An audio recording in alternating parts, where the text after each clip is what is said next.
Bonjour, dans cette séquence, nous allons corriger l'exercice 110, page 292.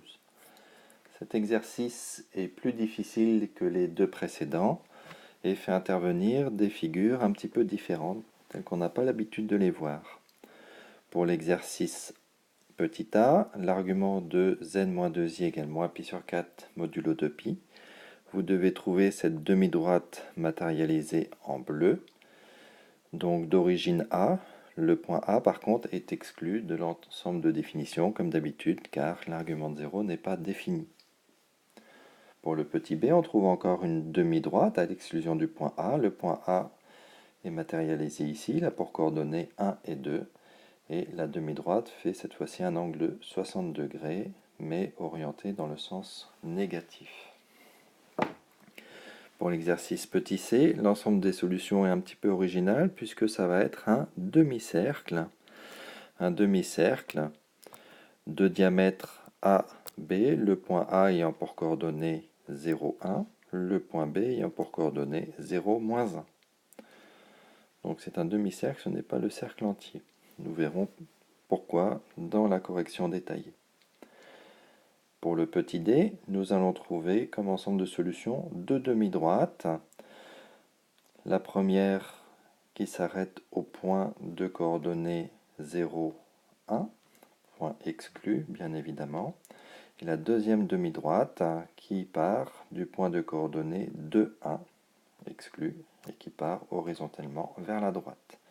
Donc ces deux demi-droites, ce n'est pas la droite tout entière, il faut notamment exclure les points de ce segment AB. Nous verrons pourquoi également dans la correction détaillée.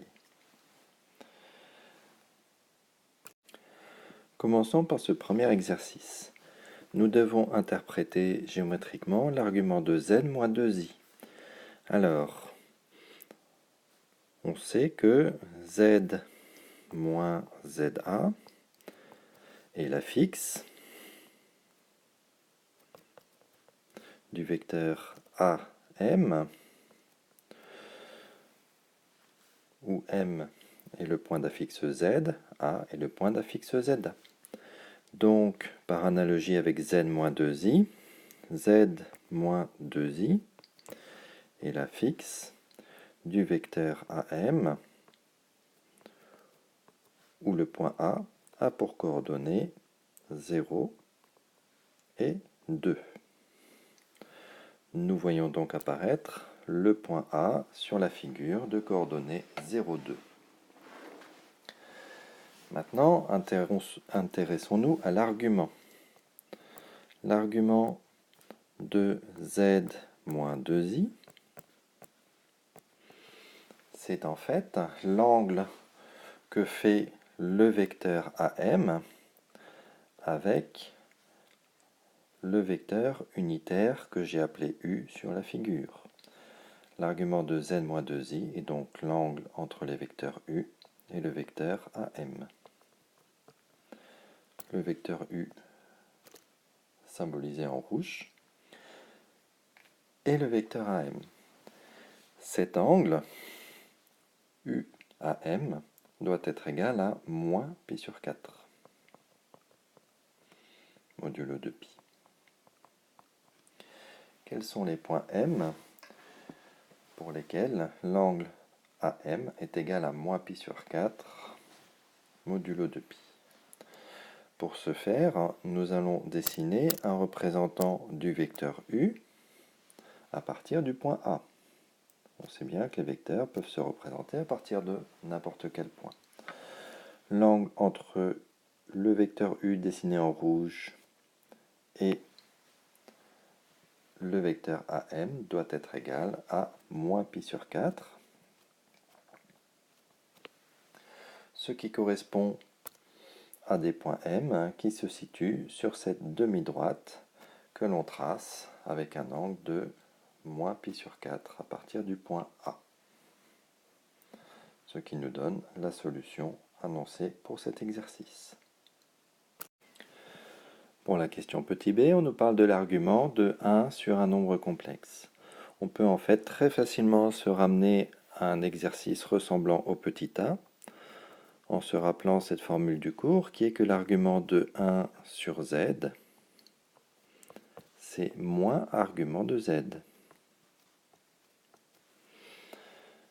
Je peux donc dire que si l'argument de 1 sur z moins 1 plus 2i est égal à pi sur 3, l'argument de z moins 1 plus 2i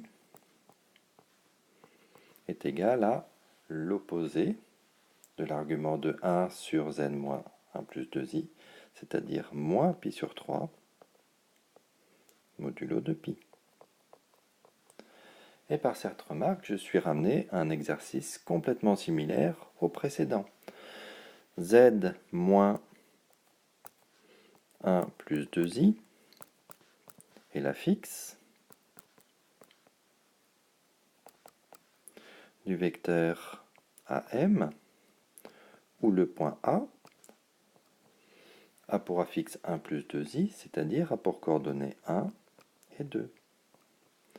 Je place donc, pour commencer, le point A de coordonnées 1, 2 dans un repère.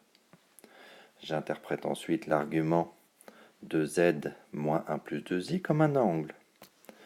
L'argument de z moins 1 plus 2i, c'est l'angle entre le vecteur unitaire u, symbolisé en rouge, et le vecteur AM.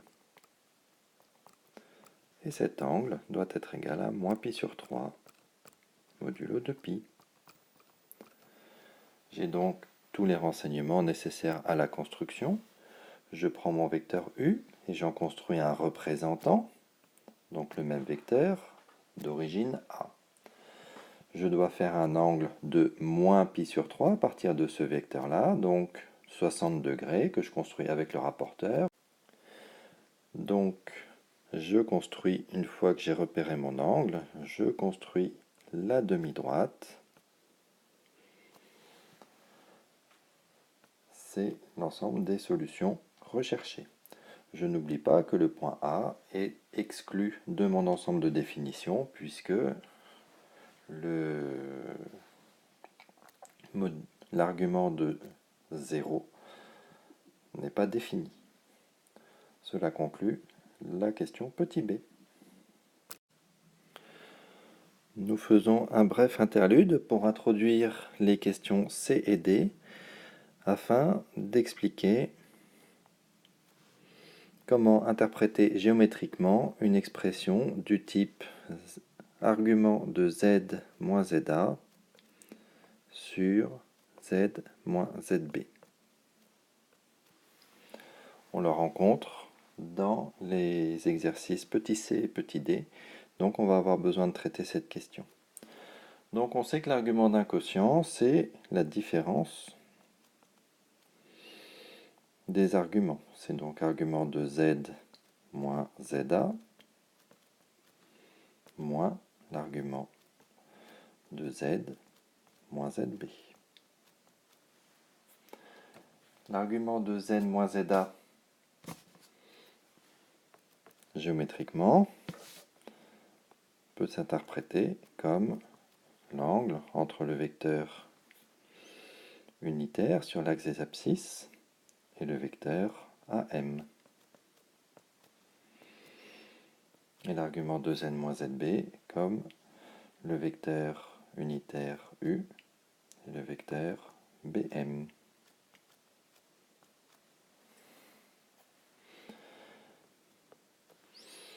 Mais l'angle moins UBM, c'est aussi l'angle entre BM et U. Si je renverse les vecteurs, je vais avoir un angle qui change de signe puisque cet angle est orienté. Donc plus l'angle entre U et AM. Maintenant, je vais pouvoir utiliser la relation de Chasles sur les angles. BMU plus UAM, c'est égal à l'angle BM AM. Donc, l'argument de z moins za sur zb moins za, c'est en fait l'angle entre les vecteurs bm et am. Et cet angle, je vais pouvoir aussi l'écrire en prenant l'opposé des deux vecteurs. Ça ne change pas la valeur de l'angle. C'est l'angle MB-MA.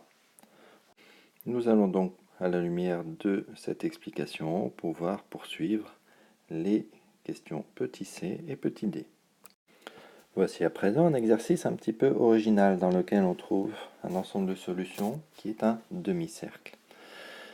Pour avoir l'explication, on doit tout d'abord essayer d'interpréter géométriquement l'argument de ce quotient z-i sur z plus i.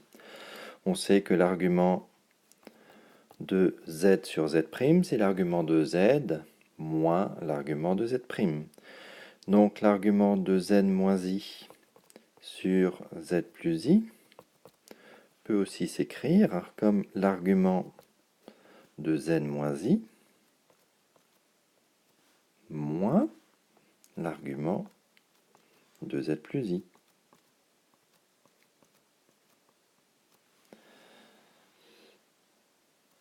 Pour interpréter géométriquement ces arguments, l'argument de z moins i, ça va être l'angle entre le vecteur unitaire que je peux dessiner en rouge, le vecteur u. Donc vecteur unitaire et le vecteur am moins l'angle entre u et le vecteur bm. Donc le vecteur am a pour affixe z moins i, ce qui signifie que le point A sur cette figure va avoir pour coordonnées 0 et 1. Donc z moins i, c'est z moins 1 fois i, donc le point A de coordonnées 0, 1. Z plus i, c'est la même chose que z moins i. Donc z plus i est l'affixe du vecteur bm, où le point B a pour coordonnées 0 et moins 1. On voit donc apparaître le point A et le point B qui vont nous être utiles dans la construction tout à l'heure. À présent, nous allons utiliser la relation de Chasles sur les angles en remarquant que moins UBM, c'est aussi le même angle que l'angle entre BM et U, plus l'angle entre U et AM. Donc par la relation de Chasles, ceci désigne en fait l'angle entre le vecteur BM et le vecteur AM. J'ai donc donné un sens géométrique à l'argument de z-i sur z plus i. Je peux aussi écrire cet angle BM-AM sous la forme MB-MA.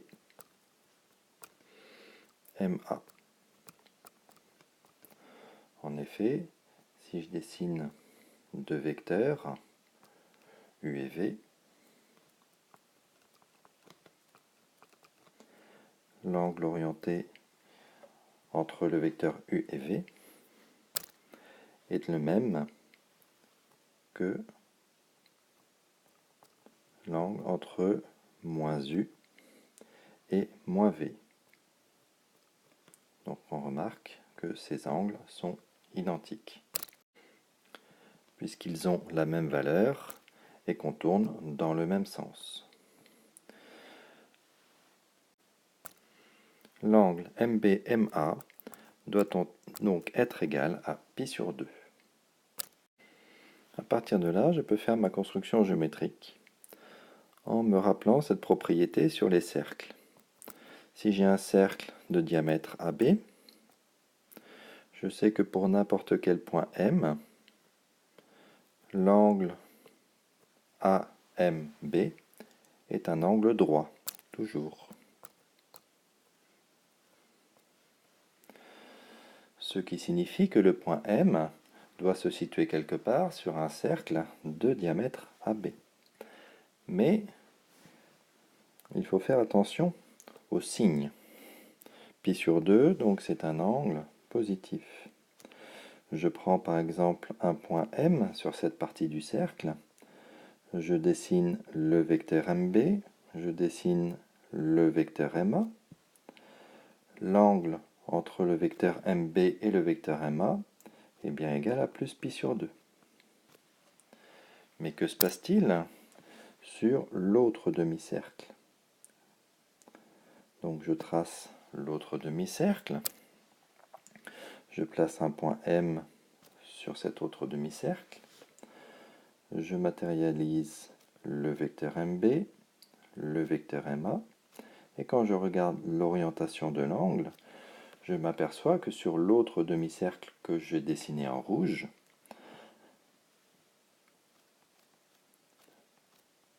pour aller du vecteur MB au vecteur MA, je tourne dans le sens négatif, c'est-à-dire pour tous les points M sur le demi-cercle rouge, j'ai un angle MB-MA qui est égal non pas à pi sur 2, mais à moins pi sur 2. Par conséquent, je ne vais pas prendre le cercle tout entier, mais le demi-cercle de diamètre AB. Donc c'est celui qui est matérialisé ici en bleu. C'est celui pour lequel l'angle MA-MB est bien positif. Ceci conclut cet exercice. Attaquons maintenant la dernière question de cet exercice. Là encore, j'ai l'argument d'un quotient que je vais pouvoir interpréter comme une différence de deux arguments. Donc je dois calculer l'argument de z moins i moins l'argument de z moins 2 plus i. En écrivant cela, je vois tout de suite apparaître deux points intéressants sur la figure. Z moins i, donc z moins za, me met en évidence le point A de coordonnées 0 et 1, c'est-à-dire le point d'affixe i. Ce point A se matérialise sur la figure à cet endroit. De la même façon, j'ai le point B qui est ici. Le point B a pour coordonnées 2 et 1. C'est le point indiqué ici, z moins zb, donc le point B d'affixe 2 plus i. Donc, cet argument doit être égal à 0 modulo 2pi. Géométriquement, ça veut dire que l'angle entre U et le vecteur AM moins l'angle entre U et le vecteur BM doit être égal à 0 modulo 2pi, le vecteur U étant, comme d'habitude, le vecteur unitaire matérialisé ici sur la figure. Par la relation de Chasles sur les vecteurs, même transformation que tout à l'heure, nous en déduisons que l'angle BM AM, cet angle de vecteur, doit être égal à 0 modulo 2pi. Même remarque que pour tout à l'heure, ça signifie la même chose que de dire que l'angle entre le vecteur MB et le vecteur MA est égal à 0 modulo 2pi. Ceci va avoir deux conséquences sur la position des points M, B et A. Tout d'abord, M, A et B sont alignés, puisque j'ai un angle nul entre MA et MB. Mais plus encore, MA et MB doivent avoir le même sens.